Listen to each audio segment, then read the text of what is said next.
Je ne suis qu'un humble serviteur de la vérité.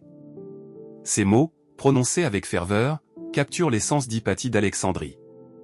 Dans un monde d'ignorance et d'intolérance, elle était une étoile brillante, incarnant la recherche de la connaissance, un phare d'intellect au cœur de la tourmente. Sa vie était un appel à embrasser la lumière de la connaissance, qui éclaire encore le chemin de l'humanité aujourd'hui. Au IVe siècle après Jésus-Christ, l'Empire romain était en déclin, avec des troubles sociaux et religieux menaçant le savoir. Alexandrie, bien que vibrante, subissait l'assaut des tensions. Hypatie, née d'une lignée de philosophes, grandit dans ce riche milieu. Son père, Théon, éminent mathématicien, lui transmit un amour pour les sciences.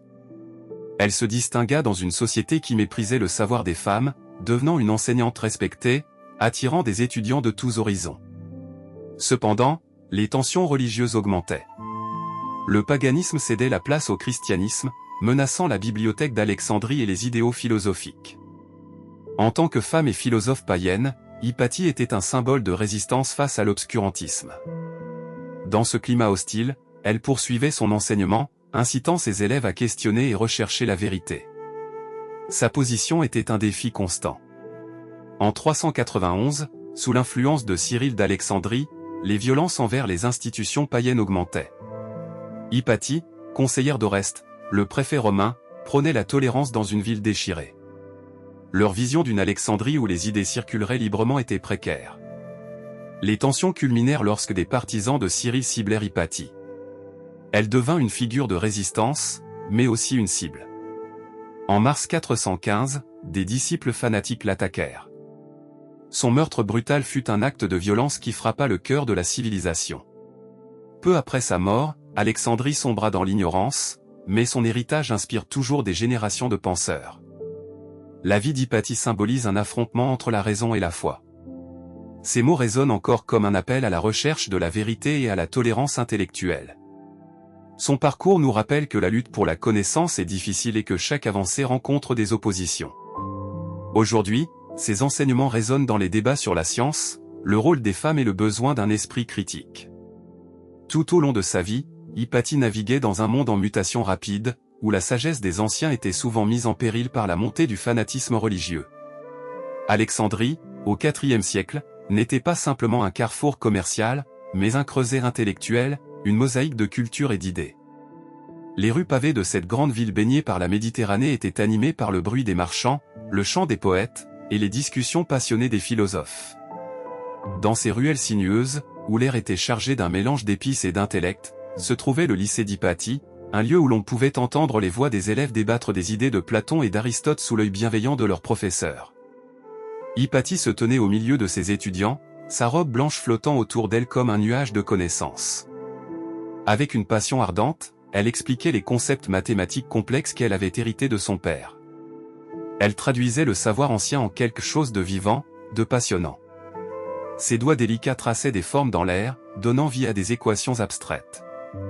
La mathématique est la langue dans laquelle Dieu a écrit l'univers, disait-elle souvent, citant non pas des auteurs en dehors de son époque, mais des concepts qui résonnaient avec son propre goût pour la recherche de la vérité. Pour Hypatie, la quête de connaissance ne se limitait pas à des livres poussiéreux ou à des écrits oubliés, mais à la vie elle-même. Lorsque ses étudiants l'interrogeaient sur la nature de l'âme ou le sens de l'existence, elle les encourageait à regarder autour d'eux, à observer le monde qui les entourait.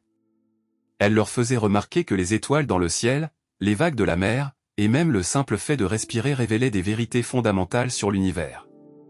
Elle leur enseignait la beauté d'explorer, d'éprouver et de comprendre. Mais la lumière qui brillait dans le cœur d'Hypatie était menacée par l'ombre croissante de l'intolérance. En tant que femme éminente au milieu d'un bouleversement religieux, elle devenait une figure emblématique de tout ce que les nouveaux croyants méprisaient. Les crispations autour d'elle étaient palpables. La montée de la chrétienté, sous l'égide de le tout-puissant Cyril, représentait un nouveau paradigme, un désir de brûler tout ce qui était associé au paganisme. En tant que championne du savoir ancien, Hypatie se retrouvait au carrefour de ce conflit, symbole d'un savoir qu'il fallait étouffer. En 391, le climat s'assombrit davantage lorsque Cyril d'Alexandrie fut nommé patriarche. Il était un leader charismatique, mais ses idées étaient souvent radicales. À cette époque, des émeutes firent rage dans la ville. Les temples païens furent saccagés, les statues de dieux anciens renversées, et des rituels qui avaient eu cours pendant des siècles furent brutalement interrompus. Hypatie se tenait au milieu de ce tumulte, déterminée à prêcher la tolérance. Elle s'opposait à l'idée que la foi devait être imposée par la force, disant souvent « la lumière de la connaissance ne peut être éteinte par la force ». Ces mots étaient un écho de son amour pour la liberté intellectuelle, mais aussi un avertissement ironique de la violence qui s'annonçait. Elle s'était également engagée avec Oreste, le préfet romain, qui partageait sa vision d'une Alexandrie où le dialogue pouvait prévaloir sur la division. Ensemble, ils rêvaient d'une ville où tous, indépendamment de leur foi, pourraient vivre et apprendre côte à côte. Mais ces rêves étaient voués à être interrompus par la tempête des antagonismes religieux. Alors qu'Oreste cherchait à maintenir un semblant d'ordre, les partisans de Cyril, aveuglés par la passion et la foi, voyaient Hypatie non seulement comme une païenne, mais comme un obstacle à l'avènement d'une nouvelle ère. Les jours passaient, et la tension s'accroissait. Les jeunes disciples, autrefois curieux et assoiffés de savoir, commençaient à se sentir pris au piège entre deux mondes, déchirés entre l'admiration qu'ils avaient pour leur maîtresse et les pressions de la société qui les entourait. Hypatie, dans ces moments de solitude, se laissait parfois emporter par le doute.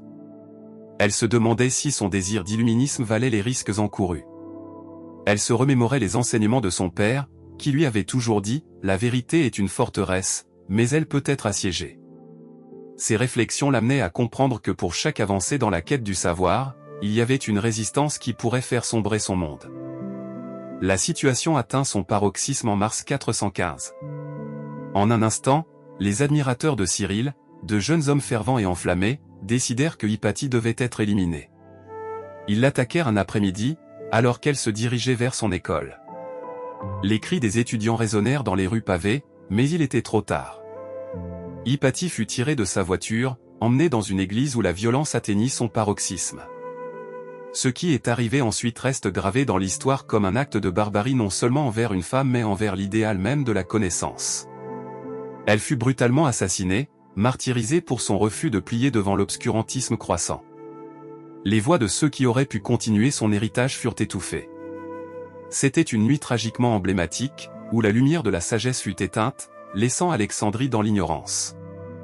Peu après sa mort, la ville, autrefois un phare de culture et de savoir, sombra dans les ténèbres. La bibliothèque d'Alexandrie, un trésor de connaissances accumulé pendant des siècles, fut victime des flammes de l'indifférence et de l'intolérance. Les idées qui avaient circulé librement, l'esprit critique qu'Hypatie avait nourri, semblaient disparaître dans un océan de haine et de peur. Les enseignements de Platon, d'Aristote, et tous ces philosophes dont elle avait été la gardienne, furent progressivement oubliés, remplacés par des dogmes rigides, une stricte orthodoxie qui ne laissait aucune place à la question ou au débat. La vie d'Hypatie symbolise donc un affrontement tragique entre la raison et la foi. Son héritage n'est pas seulement celui d'une femme savante, mais de la lutte pour la connaissance, la liberté de penser, et l'exigence de tolérance. Ces mots résonnent encore comme un appel à la recherche de la vérité et à la tolérance intellectuelle. Son parcours nous rappelle que la lutte pour la connaissance est difficile et que chaque avancée rencontre des oppositions. Aujourd'hui, ces enseignements résonnent dans les débats sur la science, le rôle des femmes et le besoin d'un esprit critique. En réfléchissant à son parcours, nous devons intégrer son message dans notre quête de connaissance. Chaque jour, nous faisons des choix entre confort et vérité. L'histoire d'Hypatie nous incite à questionner le statu quo et à chercher une compréhension plus profonde du monde qui nous entoure. En honorant Hypatie, nous sommes appelés à être des pionniers dans nos vies, à poser des questions et à embrasser l'incertitude avec enthousiasme. L'esprit d'Hypatie, en quête de vérité et de lumière, demeure vivant en chacun de nous.